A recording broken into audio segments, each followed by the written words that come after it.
The second you fall asleep, it all just goes back to the start. I drove all the way back home to Austin, and I still woke up here. One time I smoked a bunch of crystal and made it all the way to Equatorial Guinea. It was a huge waste of time. I can't tell what I love more, the fact that they said the word Austin or the fact that it's a Groundhog Day movie.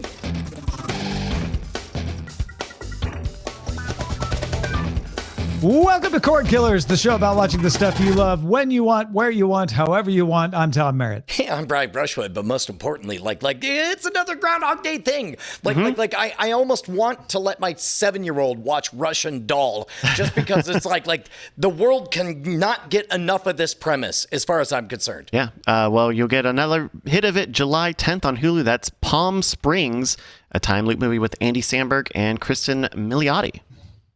What a great cast. What a great number of cities, Palm Springs and Austin.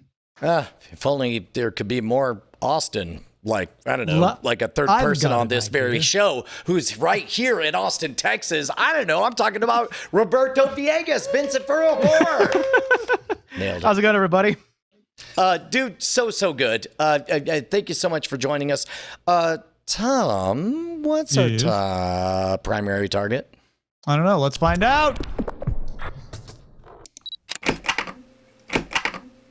Remember DVRs? I mean, it was like slow motion internet, right?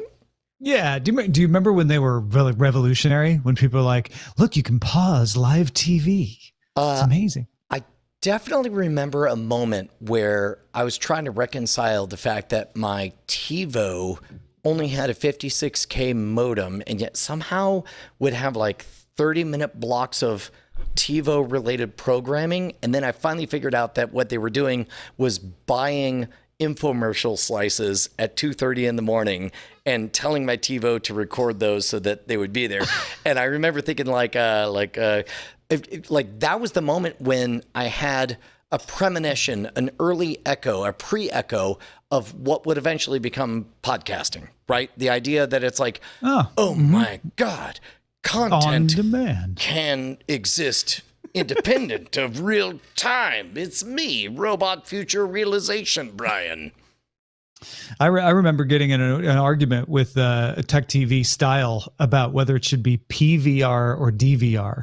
And I said, everyone says DVR. We should use that. And they said, but it doesn't make sense. Personal video recorder is more. And I said, stop, just call it DVR. Anyway, CordcuttersNews.com has a great breakdown of the DVR services from the major streaming TV providers, because there's still this idea. It's funny. We've already gotten to the point with DVR where we are albuming it, right?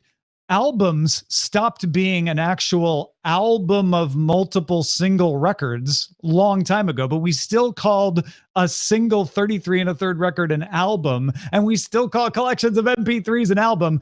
A DVR is a digital video recorder, but it's also used for, I stored recordings of shows from my live streaming service in the cloud. So Cordcutters News wrapped it up and said, okay, what are the DVR services from the major streaming TV providers like? They matched up YouTube TV, Hulu Plus Live TV, Fubo, Philo, Sling, and AT&T TV Now.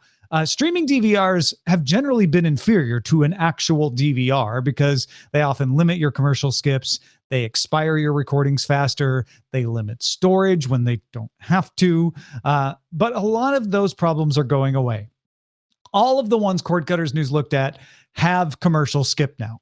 Hulu makes you pay for enhanced DVR to get commercial skip, but at least they have it. Sling is the only one that doesn't allow it on all recordings, or at least that's what Cordcutters News found. I know there's some exceptions in YouTube TV with certain channels, et cetera, but by and large, most of them have got commercial skip now. As for recording expiration, most of them don't expire recordings anymore. Of the ones that do, YouTube TV expires them after a 9-month limit, which is almost like saying they stay forever. AT&T does 90 days. Philo has the smallest of the ones they reviewed at 30. A better thing to think about is the storage limit. That's where you're going to run up against like, oh crap, I can't store this anymore. A big advantage of streaming services is to offer unlimited storage because they can, because they're the cloud, right? YouTube TV does that. Philo does that. AT&T is the next most generous at 500 hours. Hulu is only 50, But again, if you're paying for the enhanced DVR to get the commercial skip, you also get 200 hours. Fubo has 30 and Sling 10. Although you can pay Sling TV to upgrade to 50 hours. Still not that much. Tom. Here's the thing, Brian. Yes. I have a DVR service. I almost never use it. Okay, look, first of all, round of applause, everybody. Bravest thing to ever happen on this program. Tom opening up the pedantic Pandora's box.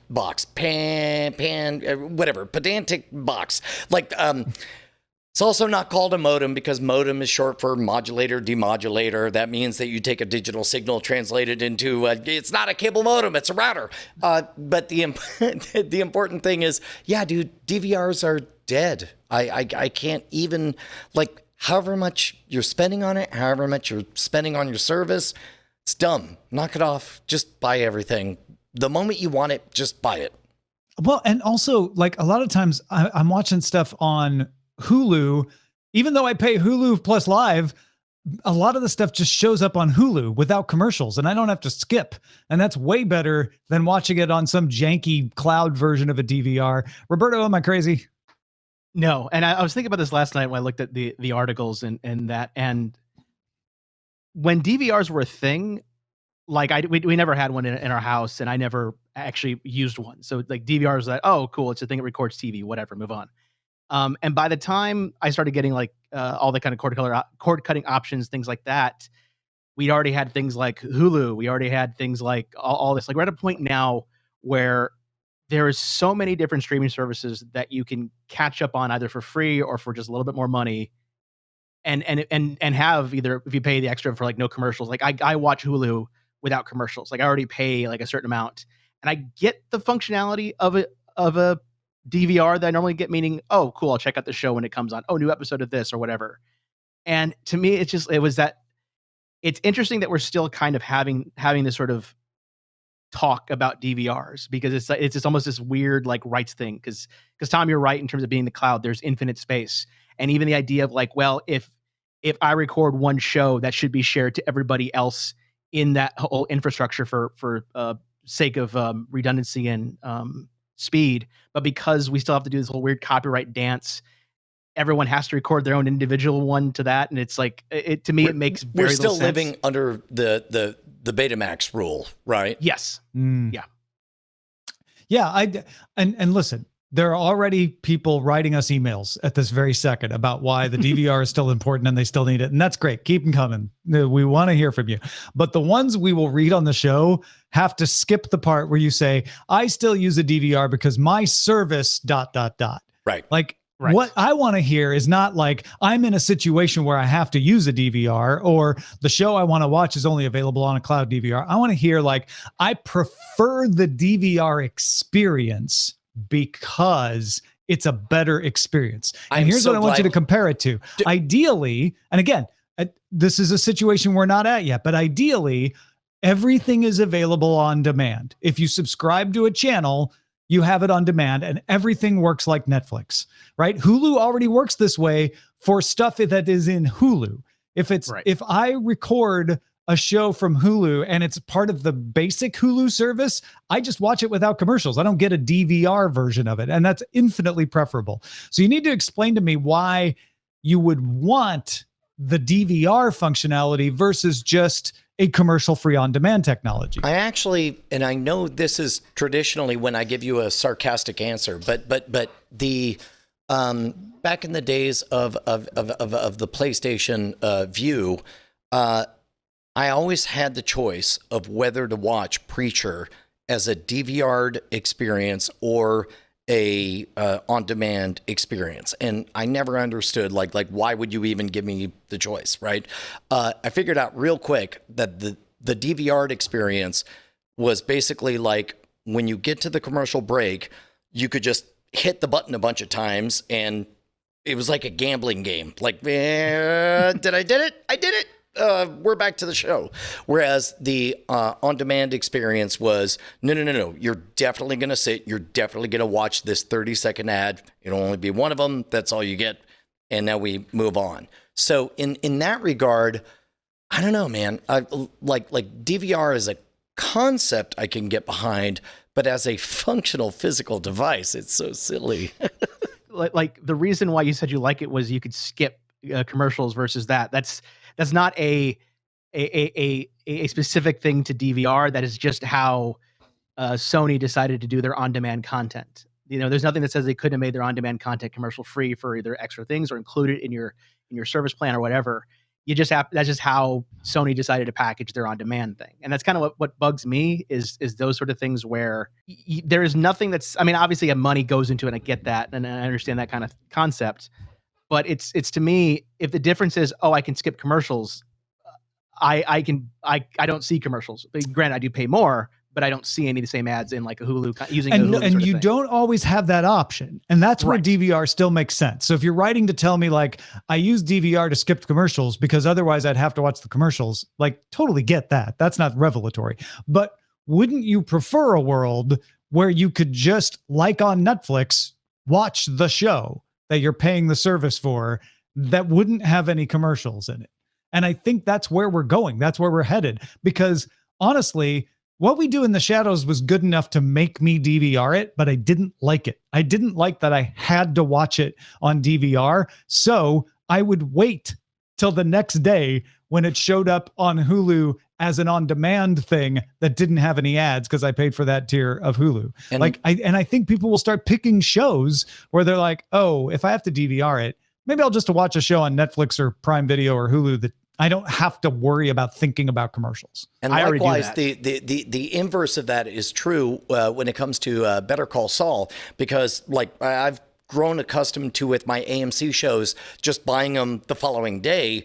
And Better Call Saul was endlessly frustrating because it would be on a Monday night and I could never watch it live, but I would always purchase it and watch it ad free. There's a hobbyist angle too, which is I want to record things over the air or off of cable or maybe even digitally, and then edit out the commercials with a script and store them, which may be breaking copyright law or not. But let's Sure. pretend you have the rights to that. Sure. But that's not something I'm interested in spending a lot of time doing. If that's fun for you, that's great. Like, I'm not even degrading that. That's a cool hobby. Me, I just want to be able to watch the thing with as little friction as possible. Yeah, in the chat they're talking about the advantages of being a digital hoarder, which I don't blame you. That's what I'm talking about. I kind of am, but I'm giving that up, and in fact, if anything, I'm just hoarding. Like so my rule is quit everything, whatever your budget is per month, spend it on just buying whatever you want. Go on a spending spree every single month on Amazon. You'll be surprised at all the leftover money that you have every single month, right? And the best part is it'll be stored not on your computer and legally and without commercials. I'm not advocating one thing over the other, but I'm saying that I've enjoyed it quite a bit. Yeah, I'm pointing ahead right now. There are still cases where I will continue to use the cloud DVR. Don't get me wrong, but it's because I have to, not because I want to. And I think we're headed towards a situation where non-live things, for the most part, will just be available on demand.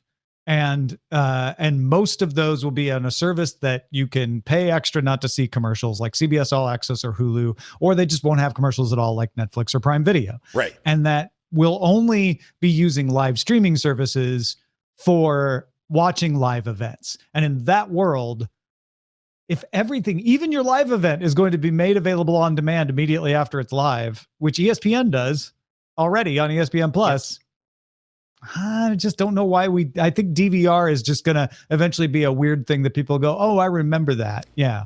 I mean, it's basically slow motion internet as far as I could tell, where it's just like, in blocks, things are transmitted in real time and they wait, and the vast majority of them never get seen.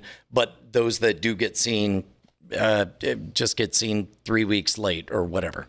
Yeah, DVRs may be going away though, but Cordkillers will never go away. Doggone right, man. Head on over to patreon.com/Cordkillers. Give us $1 per episode. Keep us loud, live, and independent. That's all we're asking for, man. Look, once upon a time, we had a different show. It was on a network. We had a boss. We had to read ads that maybe one of the two of us really didn't like. And then maybe one of the two of us invented a robot and said, I'm going to kill Abraham Lincoln with this time-traveling robot. And then maybe one of us said, hold on, Tom Merritt, please don't do that. Instead, what say we take our show independent?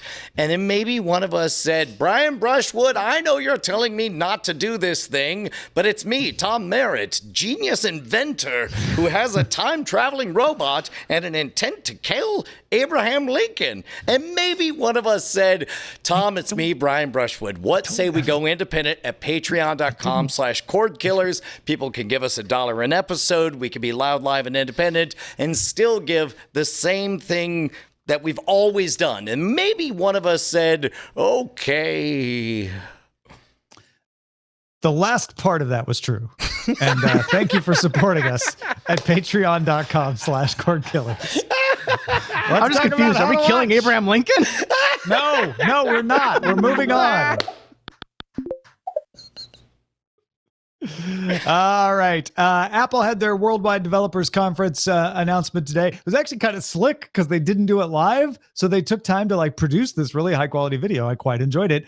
Not a lot for the cord cutter. tvOS 14 was announced, but it's got some improved game controller support for a few Xbox controllers.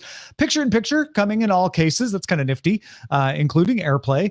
TV app coming to Sony and Vizio later this summer. And I guess the YouTube will now be available in 4K on Apple TVs. But the probably the biggest announcement, Brian, was the trailer for the Foundation series based on the Isaac Asimov books. Didn't give us a date, but they said that it's coming in 2021. I'm scared to fall in love with a thing that I haven't seen yet. So instead, I'll ask you, picture-in-picture, man. Wasn't that pretty much solved with phones? Don't we always have picture-in-picture now? Yeah, no, we don't. I mean, not like this, not up on the screen. I don't know. It makes more sense to me on my laptop where I'm watching a video, or even on a tablet where I'm watching a video and I need to check a email or something real quick. And I want the video to just keep playing in the corner and then I come back. I've never really thought on tvOS that I was missing it. What about you, Roberto? And out of all the things that were announced, YouTube 4K seems interesting. That at least is a quality thing, but I'm kind of like you. Picture-in-picture, I'm like, oh, that's interesting. I can see maybe where I could use it, but it's not it's not a make or break. Oh my God, picture-in-picture. Holy crap. Finally, I can do X, Y, or Z in my Apple TV experience. I suppose the weird part for me is that I suspect that there is a pretty good sales pitch to be made in there, but I don't know what it is yet. Maybe that's one that we'll kick over to cordkillers@gmail.com. I think there's a reason to get excited about picture-in-picture, but I can't grasp it. Well, Tell us specifically for Apple TV. I'm an Apple TV user, and with just the TV, I like picture-in-picture because of this. I'd love to hear that. Cordkillers@gmail.com. All right, in our ongoing check on the state of theaters, Cineworld, owner of Regal Cinemas, will start reopening its cinemas in the last week of June, with all its theaters expected to be back open by the end of July. U.S. locations of Cineworld theaters will not start opening until July 10th, but still they expect all of them to be open by the end of July. Cinemark began reopening in Dallas-Fort Worth. They expect all of their locations to be open by July 17th. AMC theaters will open 450 U.S. locations. They've already been opening some of their worldwide locations, but the U.S. locations will start opening July 15th. The final 150 AMC locations by July 24th.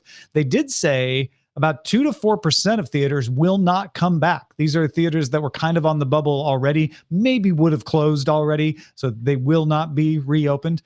Phase 1 of the AMC rollout will see them blocking out every other row and selling tickets at 30% capacity. Phase 2 raises that to 40% by Labor Day. They expect to reach 50% sometime after that and hope to reach 100% capacity by Thanksgiving. The other theaters were pretty similar on most of the other guidance.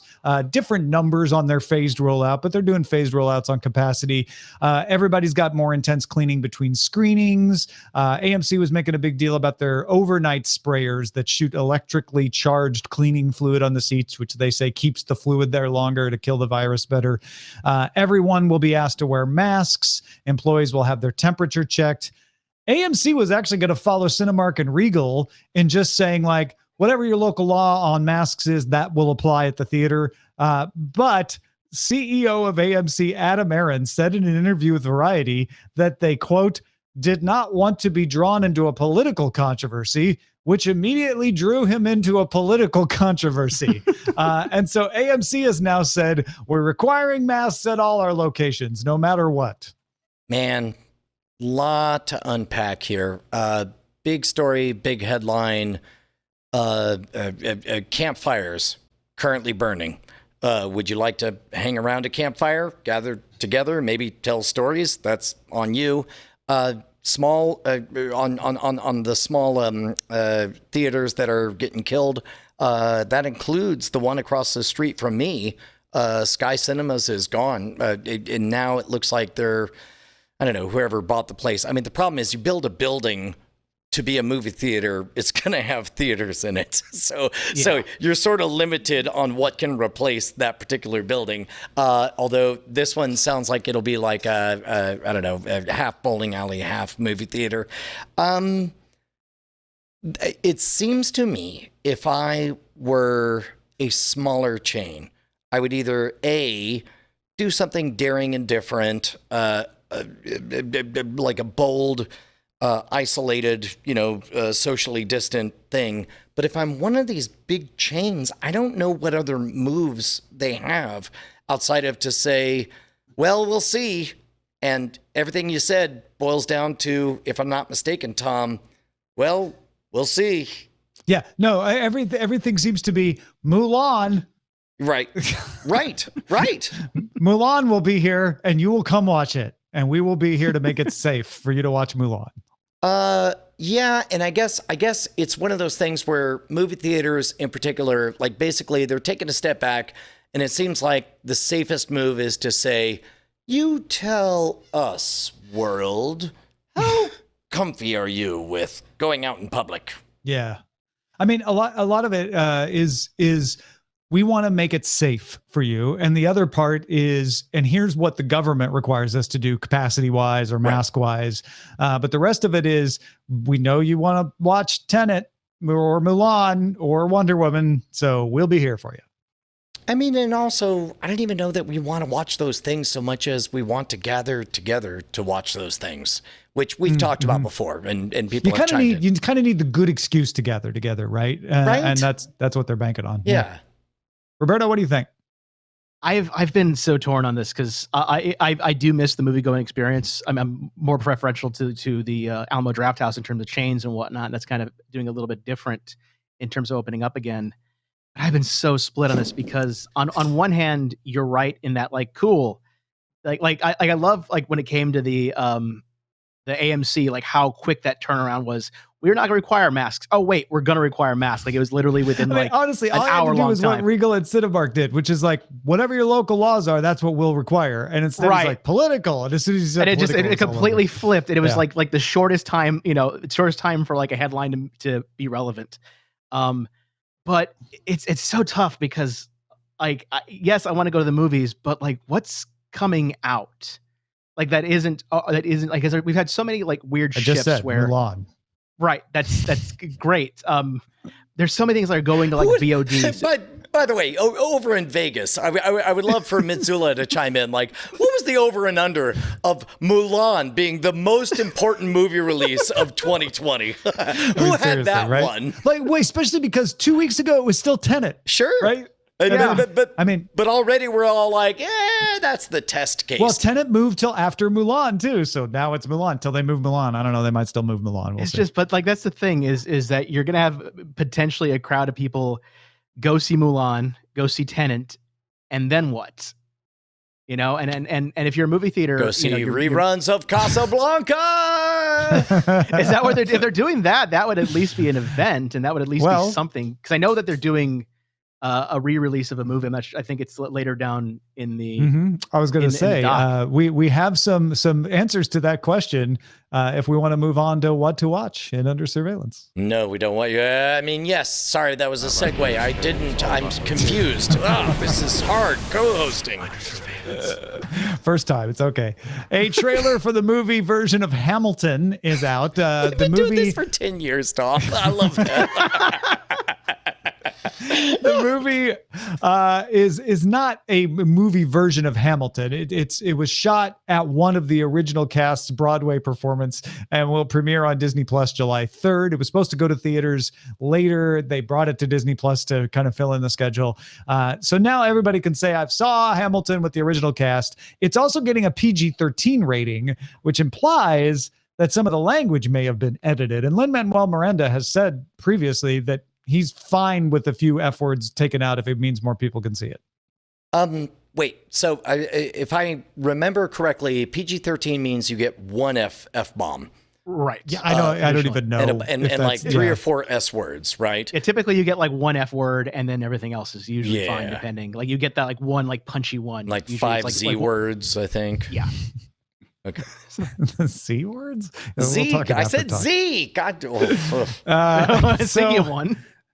So anyway, they are going to shoot an actual movie version of Hamilton, but that's years down the road. So you can all be in your own rooms where it happens. By the way, I think that you hit the nail on the head where it's like in a world where none of us can go to New York and go to Broadway to watch it live, and that had been sort of the most coveted, golden ticket around. Like, absent that, it's like, well, screw it. All of you all can see it. Here's a very good recording of a live performance of it. Isn't this the like usual way a Broadway show goes? You have your live performance make the most money, and then eventually you release a live recorded version, and then you make a movie adaptation down the road. Yep. Unless you're Cats. Right. But also, not to interrupt Tom a third time in a row, but now it's kind of becoming fun. Sorry, I forgot my thought. Go ahead, Tom. No, carry on. It's all good. A special commercial-free episode of 30 Rock will air on NBC My July favorite part 16th. was the genuine worry of whether or not I was going to do it to him again. That was the best part. And now you have. Sorry. A special commercial-free episode of 30 Rock will air on NBC July 16th at 8 p.m. Not to raise money for COVID-19, not because it's like, hey, it's the lockdown, let's all do reunions on Zoom. No, this is to introduce people to NBC's new fall lineup, because apparently it's 1984. Tina Fey, Alec Baldwin, Tracy Morgan, Jane Krakowski, Jack McBrayer, pretty much everybody you could think of from 30 Rock will reprise their roles as part of the NBC upfront presentation for the public. They will be in character, presenting, quote, the stories and talent featured in NBC Universal's 2020-21 television season. We talked a little bit about this last week, and I can't feel, or I don't have a strong take whether or not I'm cool with this or not, because on the one hand, like, almost certainly it'll be a decayed, desiccated, poorly written version of everything that was beloved about 30 Rock, but also it'll be 30 Rock. Right? I mean, I guess. I mean, it's like, I didn't hate it when David Hasselhoff sang at the end of Kung Fury, because at least I watched, it was more David Hasselhoff, How much do you trust Tina Fey, Roberto? I mean, very little, but that's an aside thing. Because I was thinking this that's like a personal yeah, issue. it's a personal thing. You Well, 'cause hold on it's to like- that, Tina Fey. Oh, I see. Like, you used to do comedy sports with her. I understand.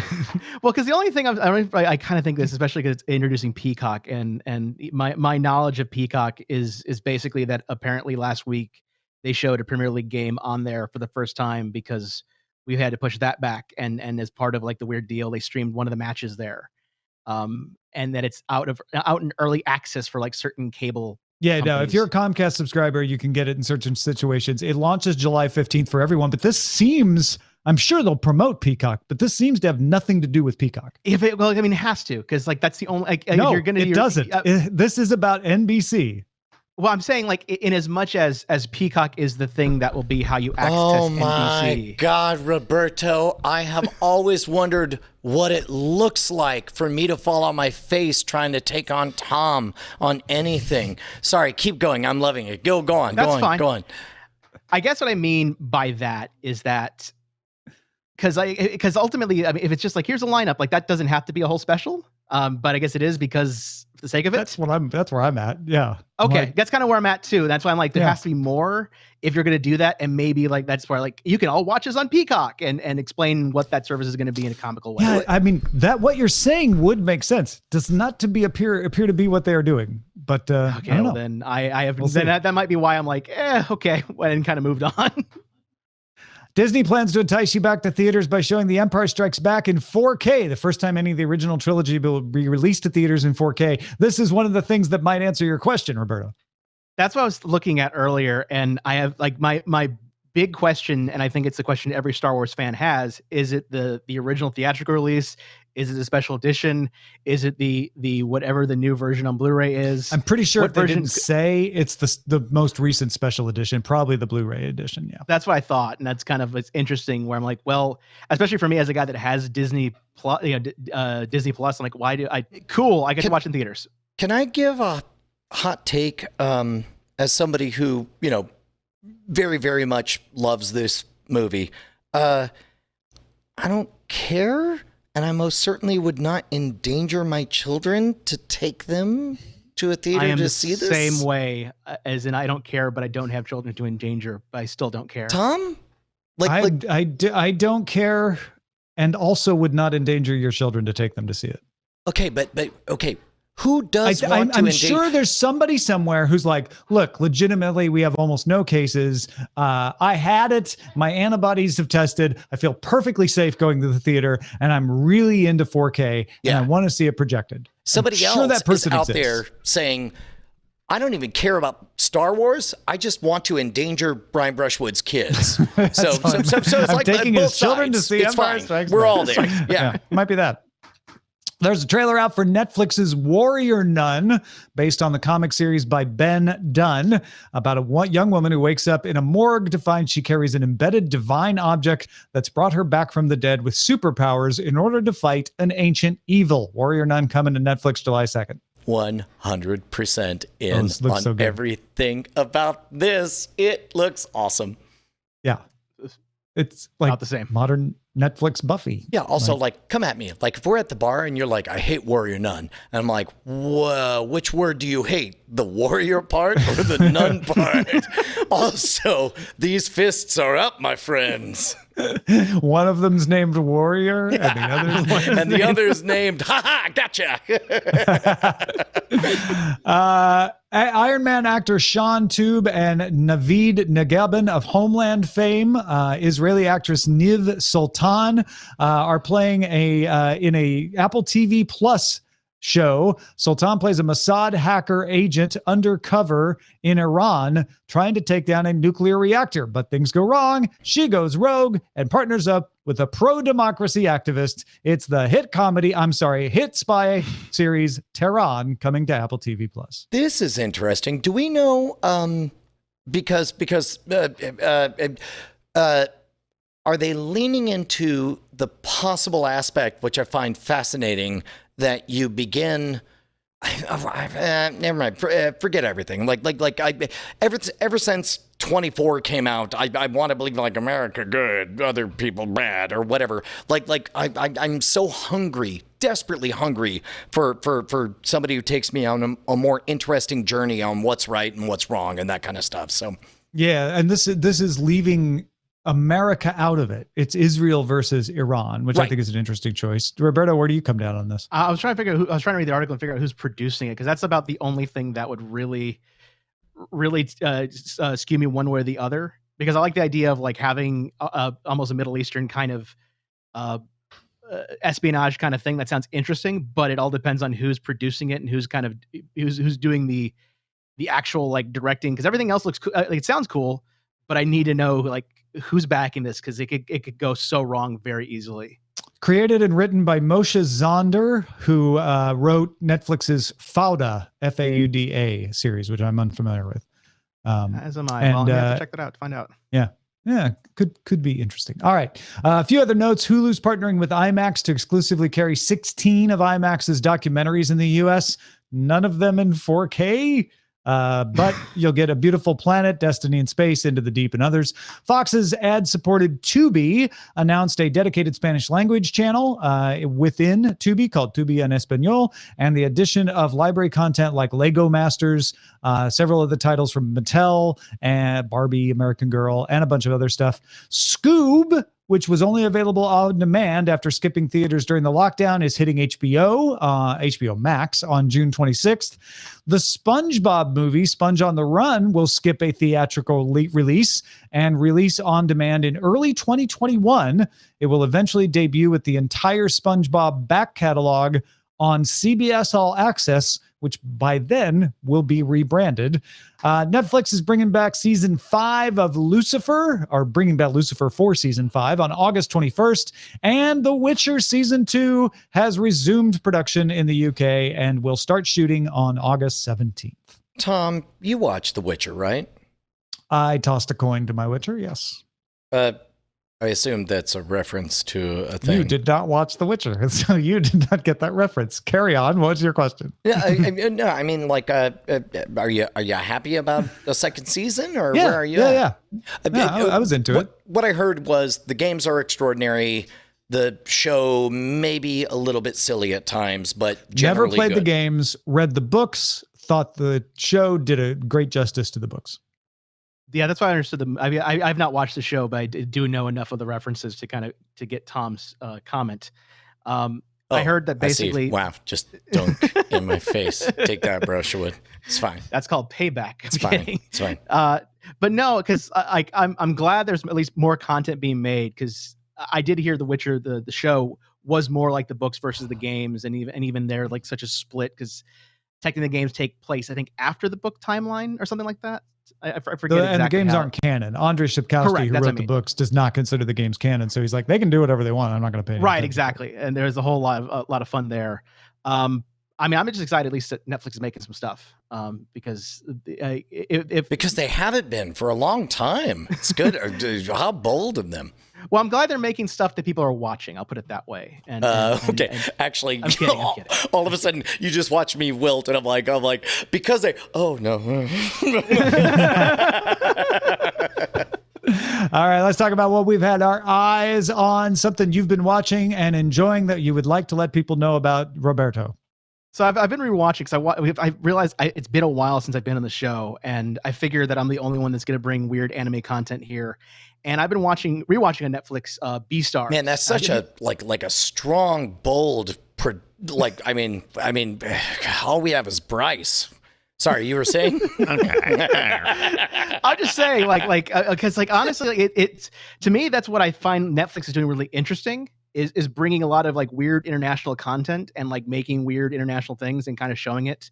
Things like either Beastars or The Naked Director, out of Japan, and even some weird stuff. But if you ever liked Zootopia and wondered how could you make it more anime, like Beastars it's a weird animation style, kind of being half 3D, half 2D, and kind of like mixing the two and sort of feeling a little bit uncanny at times. But it's such a solid series. And I know they're making a season 2 soon, but definitely check out season 1. It's well worth a watch. Yeah. Separate issue, Netflix related anime, vaguely related. I don't know if Avatar: The Last Airbender counts as anime, since it's American made, but we can count as anime. But like I'm really having a hard time convincing my kids to be optimistic about the live action Avatar: The Last Airbender. Where are you at on that, Roberto? I'm you hate everything. Like I am with every live action thing. It can be hit and miss. There are certain times where I think, and again, it all depends on who you get staffed. I mean, last time we saw anything live action of Airbender, it was a movie, and it really didn't do that great. Right, you're skeptical. And that might be what, and that might be what it does it. Like I said, I'm I'm hopefully optimistic. I'm hoping it's good because I want it to be good, and that's about where I'm at. But I'm not like, yay, it's here. I'm like, let's see what happens and kind of watch it come out. Brian, what have you had your eyes on? Dude, here's a weird experience is getting your 12-year-old daughter to sit and watch a 6-hour playthrough of The Last of Us, the original game. And half of it's cinematic, the other part is playing through the game or whatever. And then realizing like, OMG, the sequel just came out, right? And then reading up on everything where it's like, first, there's a bunch of people whose opinions you trust saying, this is the darkest experience I've ever had. It was emotionally complicated and painful. Then you watch the 1-minute trailer, and quite literally, it's not clear what happens, but whatever it was bad. And the main character says, I'm literally going to kill every single one of them. And then you're 12-year-old and you start playing the game and you're about an hour and change in and you're like, this is so joyful and I'm so thankful for this happy, oh dear, it's coming, isn't it? And I don't know what it is and I don't know where it goes, but for now, I'm experiencing what I suspect will be the best hour of this game, ? I tossed to Bryce. You mentioned previously you guys watched like a movie cut of The Last of Us Part 1. Yes. Which had some gameplay stuff, but not a lot.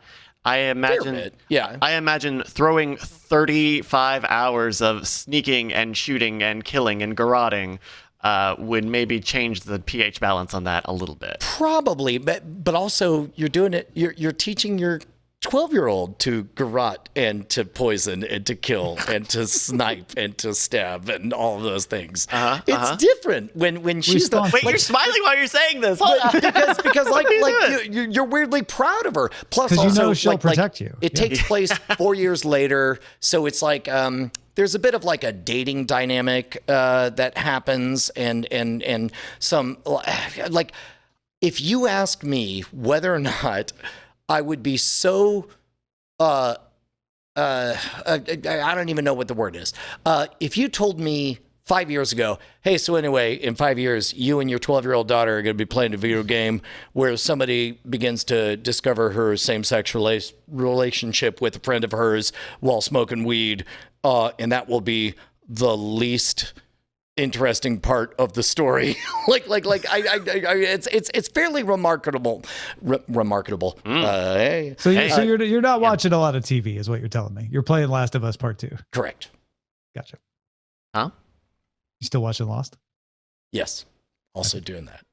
I want to throw in a Netflix series out of Korea called It's Okay Not to Be Okay, because I am fascinated with this show. I'm a fan of Korean dramas, and sometimes I'll try to tell people like, hey, if you like Korean dramas, this is a great Korean drama. Even if you don't like Korean dramas, if you can deal with subtitles, this is fun. Hotel Del Luna, Crash Landing Into You. It's Okay Not to Be Okay is the first one where I'm starting to think like, this is so interesting. The subtitles would be the only thing that would keep people out of it. It starts with a Coraline-like animation, which is telling the story from a children's book author. The children's book author is this gothish woman who her first act is to tell a little girl, you've never read my books, have you? Because you said princesses are pretty. It's the witches who are pretty in my books. And then she makes the girl cry and steals a knife from the restaurant because the knife is sharp. Later, she runs into the other main character who works in a mental hospital and is like always getting kicked out of mental hospitals for various reasons. And there's a whole situation where a father is like trying to kill his daughter in the mental hospital, and the children's author was there for a reading, and then she tries to kill the father, but the mental hospital worker, it's crazy. It's a really, really, really, really good show. Tom, go check it out. It's okay not to be okay. My favorite part about all of this was the part where about 2/3 of the way in, I was like, this all sounds awesome. Why did Tom pick it? And I remembered hit the beginning where you're like, oh, it happens to be in Korean. Like yes. That's amazing that that's the world that we live in. Yeah, no, absolutely. It's on Netflix. Go check it out. What should we be on the lookout for, Bryce? Hey, I got a pick that Netflix recommended this to me. I don't know what it says about me that Netflix is recommending teen comedies to me, but I have a pick this week. It is the Netflix original series. Mitsula's over under on the least surprising moment. Bryce has a teen comedy. Sorry, look, I'm trying to I'm with you. This is a show. This came out back in April, called Never Have I Ever. This is created by Mindy Kaling. It's about a kind of nerdy Indian girl in high school who's looking to up her social status. Narrated by John McEnroe, which is... Sorry? The tennis star? Tennis superstar John McEnroe narrates them. Because Davey, the main character, is also kind of a hothead. And so he's like... They kind of have a character bonding bit. And also... Is he in the show? No. At the beginning of the series, Brian, he will say, "Hi, I'm tennis player John McEnroe." It'll make sense at the end why I'm narrating this. Right. And then you don't hear about it again until the end. I love everything about everything I'm you into just it. said. Just that little note. I'm like, I'm already in. Like that's a moment. Like, yep, I got to watch this now. It's a lot of fun and easy to watch. It's also just very fun hearing John McEnroe say "100." Like, it's not anything he should be saying, and it's so good hearing him use teen slang. So that is called Never Have I Ever. That is on Netflix now. 10 half-hour episodes are streaming there. If you got something we should be on the lookout for, email us, cordkillers@gmail.com. Listen, folks, if you want to know a little more about 5G, I created an entire podcast just so I could have its first episode be about 5G for you. For less than 20 minutes, I explain 5G soup to nuts, what it's good for, what it's not good for, why you will want it, why you won't need it.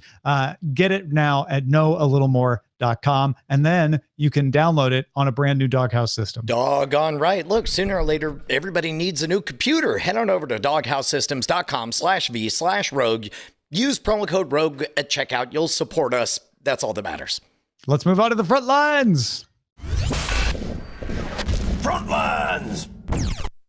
Hulu did a bunch of announcing today. It's upfront season. The big headliner is the Steve Martin short series now has a name. Only Murders in the Building is the name of the Steve Martin short original coming to Hulu. It's about 3 New Yorkers who have an interest in true crime, but only about murders that happened in the building in which they live, which is an old building, so it has lots of history. FX on Hulu is going to have a Jeff Bridges show called The Old Man. Why the Last Man will come to FX on Hulu. That's the one that stars Deanne Lane, among others. For Halloween, there will be Books of Blood, based on Clive Barker's book, and horror satire called Bad Hair, as well as Marvel's Hellstrom. And Disney announced a unified ad platform, so you can buy ads across its streaming properties. That's called Disney Hulu XP. And Dan Harmon told The Wrap's Emmy Magazine that they are working to open new episodes of Rick and Morty in the 2-hour blocks on Zoom. Meanwhile, Ryan Elder told Inverse that it seems like both Beths will stay around. Those words probably don't mean much if you're not watching the show, but they mean something to me. Yeah, it means something to me too. Hollywood Reporter says Michael Keaton is in negotiations to play Batman. No. In the DC movie The Flash. Yes.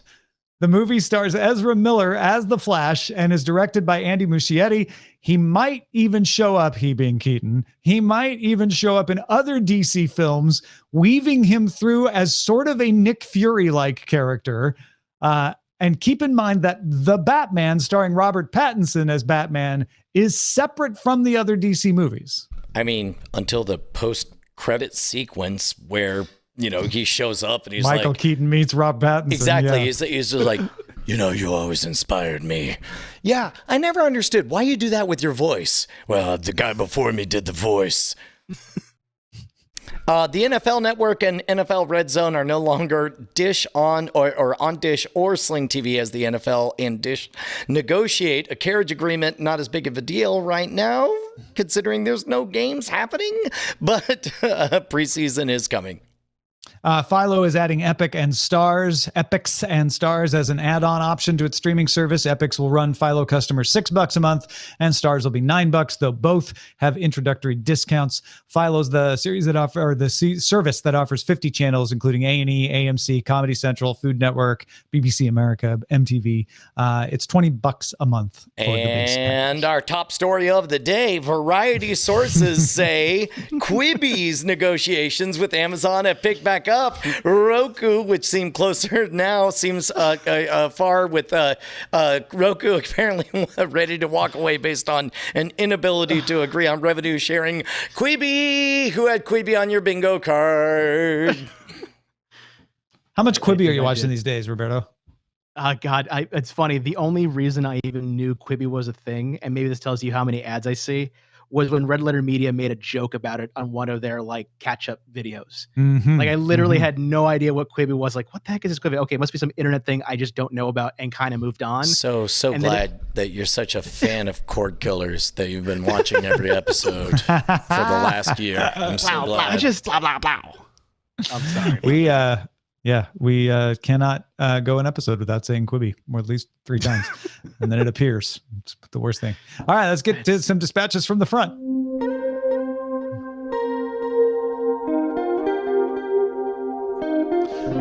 So Troy wrote in because he knows, Brian, that you watch a lot of streaming content on your computer, and he has spent way too much time, in his phrasing, looking at his Mac touch bar because he's not working in the office. And he felt it was completely useless. Found an app called Clicker at dbklabs.com. Netflix, Hulu, Disney Plus, and YouTube TV all have Clicker apps and operate pretty much the same way. A native signed Mac app that you can install to access the streaming services from that little touch bar, that little touch screen above the keyboard on a MacBook Pro. Heard this story before, I get it, but Clicker goes ahead and places your continue watching strip directly on the touch bar. Get back into that episode of Avatar, boom, you're playing in 1 click, no scroll required. Switch to an amazing episode of Ozark, 2 taps, and you're in. Need to quickly go from full screen to a pop-out window? Boom. Thank you, Clicker, for making my touch bar worth the investment and my streaming experience so much more enjoyable. That's fine. It's fine. It's fine. It's fine. You shouldn't need it. You shouldn't need it because all of these services should be doing it automatically. But now you have Clicker that makes it possible. Yes. You can pick we also got an email wipe their butts. Great. Go ahead. We got an email from Chris who says, I'm a big fan of the show. I've been listening since the Twit days and have had Tom in my ears, since Buzz Out Loud. Wanted to share my thoughts with you on the temporary removal of Gone with the Wind from HBO Max. Although I get what Brian was going for when he mentioned the idea of having 2 versions available, one the original movie with the disclaimer and another with the questionable parts removed, here's why I'm against that route. As a black man, when I sit and watch a piece of content from the past or something current that contains something either blatantly racist or just subtly questionable, I recognize it and I have to process it. I have to decide if I want to continue watching it. I have to decide if I acknowledge what I just saw to the person sitting next to me. I have to sit and deal with the uncomfortableness that is watching someone who looks like me portrayed in a certain light. That is why I am for leaving Gone with the Wind as is, but with the addition of a short segment added to the beginning, maybe a minute or 2 long, that explains what scenes are wrong and why. I prefer this option because now not only do I and other black individuals have to feel uncomfortable when watching this movie, everyone does. Because once you are informed that something is wrong, it makes it very hard to ignore it when you see it. If you provide a version that cuts out scenes, it provides an easy way for those who do not want to feel uncomfortable to feel better. Again, love the podcast. Appreciate what you do, Chris. This is extraordinarily well put. And I don't even, to be honest, I feel like any other thoughts that might be appropriate if the 2 of us were in the same room will only sully how well put this was. Yeah, he really nailed it. I'm with you. I can't add anything context, to it. That's why. That would be a great point for us to start talking, but we're not. We're not there. So well put. That it's perfect. Thank you, Chris. It's perfect. Yeah, I am so in Chris's camp because I fully 100% agree in the idea that don't cut any of this out. There's a lot of very, very, very horrible pieces of content in a lot of our beloved cinema and contents past that I think should be put in context with a disclaimer like, look, here's why this is wrong. Here's the history behind it. And I didn't even realize that I can't put it any better because that is exactly where I stand on a lot of the content, that whether it be Gone with the Wind, whether it be a whole bunch of Looney Tunes cartoons that you should never show kids now, but are very historically important to know they existed, or even stuff that Disney hasn't quite released that is in their past that they really should release and kind of put in context too. I think the things that make you uncomfortable are sometimes the most important pieces of media to watch. And they may make you feel weird, they may make you feel strange, but I think you're getting some sort of like emotional response. And even if it's something like historical, like, man, that seems wrong. And it's like, yeah, it is wrong. And here's why. And remember it's wrong, because if we forget these things, we're doomed to repeat it over and over and over and over and over again. Roberto, thank you so much for being with us on the show, man. Where can folks find more of what you do? Oh, it's easy to find me. Just follow me on Twitter at Vincent404. That is the quickest and best way to follow me and to see what the heck I'm doing. Our website is cordkillers.com. Our email address is cordkillers@gmail.com. We are live on twitch.tv/Night Attack, also carried on diamondclub.tv, Mondays at 7 p.m. Eastern, 4 p.m. Pacific. See you again next time. Hey, Tom Merritt. Yes, Brian Brushwood. Know who I love even more than my own children? Your other children? No, not my wife. I know what you're saying. I love our $5 patrons. These are the people that keep us loud, live, and independent. Thank you so much, $5 patrons. You know what? I love them more than not life itself, because then I'd be dead and I couldn't appreciate them, but really, really, really close. And I'm so thankful that they are here to make this show happen. Thank you so much to all of our $5 a month patrons. You guys are wizards. You're champions. Thank you, everyone. You're heroes. Diamond Club hopes you have enjoyed this program.